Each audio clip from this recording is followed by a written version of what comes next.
क्या इंडिया में जंगल सफारीज को सुप्रीम कोर्ट ने बैन कर दिया है? सोशल मीडिया पे ऐसे क्लेम्स वायरल हो रहे हैं, लेकिन सच क्या है? आज मैं आपको एकदम क्लियर बता दूंगा। सुप्रीम कोर्ट के लेटेस्ट ऑर्डर को लेकर आजकल पोस्ट्स, रील्स और इवन न्यूज़ हेडलाइंस ये क्लेम कर रहे हैं कि जंगल सफारीज इंडिया में बैन हो गई हैं। पर क्या सच में ऐसा हुआ है? ये हम स्टेप बाय स्टेप समझेंगे, क्योंकि जजमेंट एक्चुअली एक स्पेसिफिक टाइप ऑफ सफारी के बारे में है। पहले समझते हैं सुप्रीम कोर्ट का जजमेंट क्या था। सुप्रीम कोर्ट का जजमेंट सिर्फ एक कैटेगरी पर अप्लाई होता है, captivated enclosure based tiger safaris, जिसे आप जू स्टाइल सफारीज भी बोल सकते हो, जहां टाइगर्स को एक फेंसेड एरिया में रखा जाता है, ओपन जंगल में नहीं, जो कि आपको कर्नाटका के बैनरघट्टा जू सफारी में देखने को मिलता है।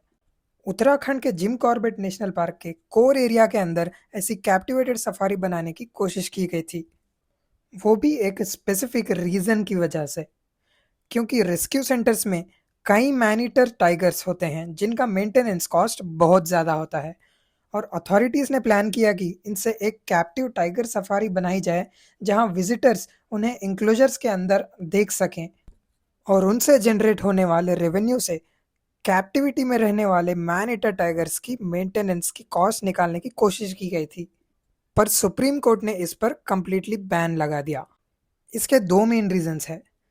पहला रीज़न ये है कि अगर जंगल में किसी आंधी तूफान की वजह से या फिर तेज़ हवाओं की वजह से कोई बड़ा पेड़ फेंस पे गिर जाए तो फेंस डैमेज हो सकता है और मैन ईटर टाइगर्स बाहर आ सकते हैं, जो कि लोगों के लिए एक्सट्रीमली डेंजरस हो सकता है।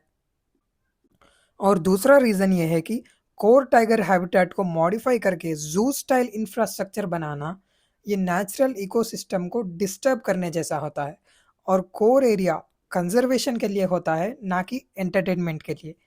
इसी वजह से सुप्रीम कोर्ट ने क्लियरली बोला, नो कैप्टिव और एंक्लोजर सफारीज इन कोर और क्रिटिकल टाइगर हैबिटेट्स।